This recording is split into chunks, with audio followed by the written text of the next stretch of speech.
Bismillahirrahmanirrahim. Assalamualaikum warahmatullahi wabarakatuh. Perkenalkan, nama saya Nurul Aziza dengan NIM L0512111009 dari kelas dasar-dasar aquacultur kelas F. Baik, pada kesempatan ini saya akan menjelaskan tentang aquacultur. Yang pertama yaitu pengertian budidaya perairan. Pembudidayaan adalah kegiatan untuk memelihara, membesarkan, dan membiakkan serta memanen hasilnya dalam lingkungan yang terkontrol, termasuk kegiatan yang menggunakan kapal untuk memuat, mengangkut, menyimpan, mendinginkan, menangani, mengolah, dan mengawetkannya. Yang kedua yaitu pembenihan ikan. Pembenihan ikan merupakan salah satu bagian dari kegiatan budidaya ikan dengan cara mengawinkan indukan untuk mendapatkan anakan yang siap dipasarkan. Di dalam pembenihan tentu saja terdapat tantangan dan harapan dalam pembenihan. Adapun tantangan pembenihan yaitu kematian tinggi selama produksi larva dan kualitas benih. Yang kedua yaitu meningkatkan kebutuhan untuk diversifikasi ke spesies baru. Yang ketiga yaitu kurangnya alat untuk prediksi awal kualitas larva dalam hal fenotip dan kinerja. Kemudian harapan pembenihan. Harapan pembenihan yang pertama yaitu kebutuhan untuk memastikan pasokan stabil jumlah larva ikan yang berkualitas tinggi. Yang kedua yaitu tingkat malformasi yang berkurang dan efisiensi konversi pakan di masa depan. Yang ketiga yaitu pertumbuhan aquacultur yang berkelanjutan secara lingkungan dan ekonomi. Adapun persyaratan pembenihan ikan, yang pertama yaitu fasilitas. Fasilitas merupakan faktor yang paling penting dalam sebuah aquacultur, seperti tangkai untuk pengembangan induk, kompleks pembibitan, sistem pemasukan air, dan sistem pasokan. Yang kedua yaitu pengelolaan induk, di mana kelompok-kelompok individu matang yang digunakan untuk aquacultur dengan tujuan pemuliaan dan melibatkan manipulasi dari faktor-faktor lingkungan.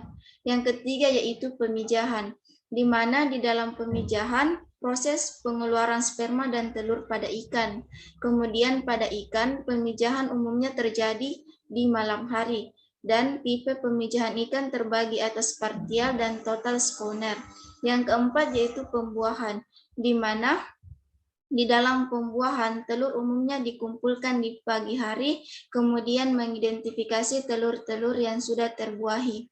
Yang kelima yaitu pemeliharaan larva dan juvenil, di mana larva adalah perkembangan stadia pada ikan setelah telur, dan juvenil adalah perkembangan stadia pada ikan setelah larva.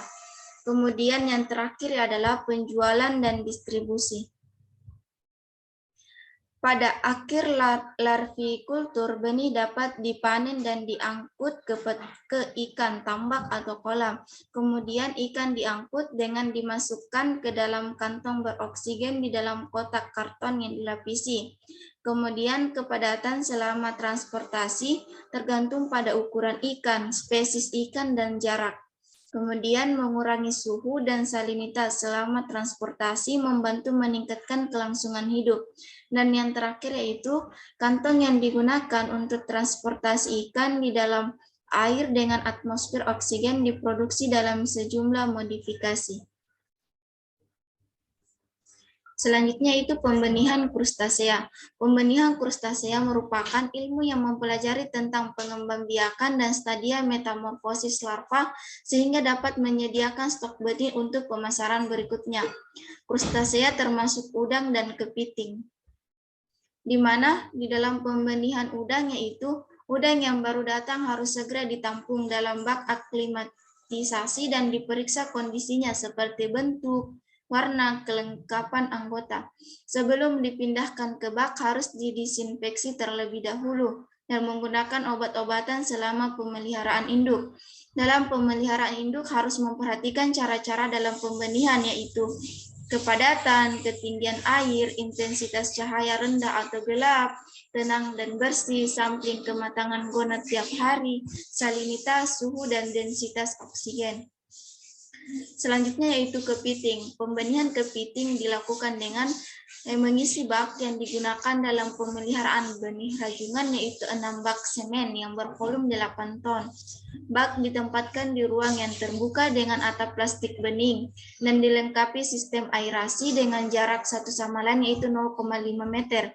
Dalam persiapan benih, air yang digunakan yaitu air laut dengan menggunakan filter bag dengan volume mencapai 6 meter kubik.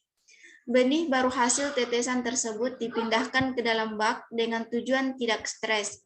Pada awal menetas sampai dengan larva masuk stadia megalopa. Larva diberi pakan alami dan rotifer. Artemia mulai diberikan pada stadia megalopa sampai panen. Dan pakan buatan diberikan ketika larva memasuki stadia megalopa hingga crablet. Selanjutnya yaitu hama dan penyakit ikan pada aquaculture. Hama merupakan segala jenis hewan atau tumbuhan organisme yang kehadirannya merusak, merugikan spesies yang dibudidayakan. Adapun macam-macam hama yaitu yang pertama penyaing dan pengganggu. Di sini penyaing yaitu menyaingi dalam pemanfaatan oksigen, ruang, dan tingkah laku organisme penyaing yang mengganggu kehidupan organisme yang dibudidayakan, misalnya tanaman atau tumbuhan air. Yang kedua yaitu pemangsa dan predator, di mana predator adalah hewan yang secara langsung memangsa sehingga organisme yang dipelihara menjadi berkurang. Dan penyaing yaitu makanan yang seharusnya untuk organisme budidaya akan dimakan juga oleh hewan pemangsa sehingga pertumbuhannya menjadi terhambat. Misalnya berupa ikan-ikan pemangsa dan reptil. Yang ketiga yaitu perusak seperti kepiting. Biasanya membuat lubang-lubang pada tanggul sehingga kedalaman air sulit dipertahankan dan masuk hama pemangsa serta menyebabkan keluarnya hewan budidaya. Dan yang terakhir yaitu pencuri, di mana pencuri dikategorikan atau digolongkan pemangsa yang sangat berbahaya. Penyakit merupakan suatu keadaan fisik, morfologi, dan atau fungsi yang mengalami perubahan dari kondisi yang normal karena beberapa penyebab, yaitu penyebab internal dan penyebab eksternal. Penyakit internal termasuk genetik, sekresi internal, imunodefisiensi, saraf, dan metabolik. Dan penyakit eksternal termasuk non-patogen dan patogen. Adapun golongan penyakit yaitu penyakit infeksi termasuk parasit, bakteri, jamur, dan virus. Dan penyakit non-infeksi yaitu penyakit karena lingkungan dan malnutrisi.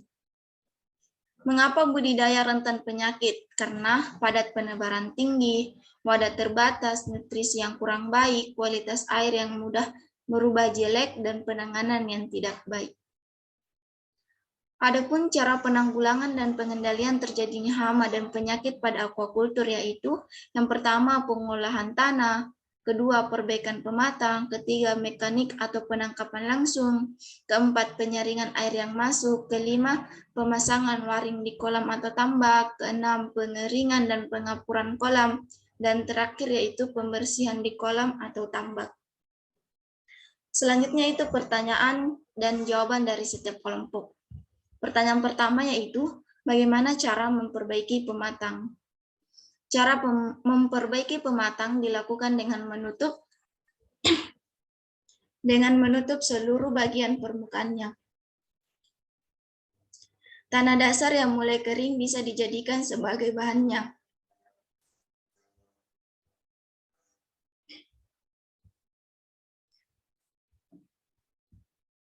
Biasanya sebelum ditutup, tanah diratakan terlebih dahulu. Untuk pematang yang mengalami kerusakan parah tidak cukup hanya diratakan, tetapi harus dibongkar. Bila perlu, bagian tersebut dilapisi dengan plastik atau terpal, tetapi juga memerlukan biaya yang cukup besar. Pertanyaan yang kedua yaitu apa yang dimaksud dengan imunodefisiensi? Imunodefisiensi merupakan kondisi ketika sistem melemah atau tidak berfungsi dengan baik dalam melawan infeksi yang disebabkan oleh bakteri, virus, jamur, maupun parasit. Pertanyaan yang ketiga yaitu, penyakit apa saja yang ada pada udang dan jenis obat apa saja yang biasa digunakan untuk mengatasi penyakit tersebut? Adapun salah satu penyakit pada udang yaitu Early Mortality Syndrome atau disingkat dengan EMS. Penyakit ini menyebabkan kematian udang mencapai 100%, disebabkan adanya agen bakteri yang ditransmisikan secara oral, dan cara mengatasinya yaitu dengan melakukan integrated farming dan mengidentifikasi zat aditif yang terdapat pada ikan. Dan penyakit udang bercak putih dan atau white spot syndrome disingkat dengan WSS akan menyebabkan udang tidak akan makan, dan cara mengobatinya yaitu dengan cara memanen udang. Pertanyaan yang keempat yaitu bagaimana cara mengatasi hama pencuri. Cara mengatasi hama pencuri yaitu dengan melakukan pembuatan pagar dan meletakkan bambu atau alat lainnya pada kolam, sehingga mereka tidak bisa mengoperasikan alat tangkapnya. Pertanyaan yang kelima yaitu apa yang dimaksud dengan lingkungan malnutrisi. Lingkungan malnutrisi merupakan di mana lingkungan yang kandungan nutrisinya kurang baik pada ikan. Oleh karenanya akan meningkatkan resiko ikan terserang penyakit, yaitu penyakit malnutrisi. Ini bisa terjadi karena asupan makan terlalu sedikit ataupun makanan yang tidak seimbang, sehingga ikan perlu diberi makan yang mengandung kandungan nutrisi yang seimbang dan memadai. Pertanyaan selanjutnya itu bagaimana cara mengatasi penyakit jamur insang pada ikan yang terinfeksi. Dengan cara pemusnahan dan juga sterilisasi pada kolam atau tambak. Untuk ikan yang sudah terinfeksi jamur insang bisa melakukan perendaman ke dalam larutan dengan tambahan sekitar 3-5% garam dan didiamkan selama beberapa menit. Selain itu bisa menambahkan sedikit alternatif lain dengan cara memberikan sedikit larutan malichit green atau obat parasit jamur dengan takaran serta dosis setidaknya 60 gram per meter kubik.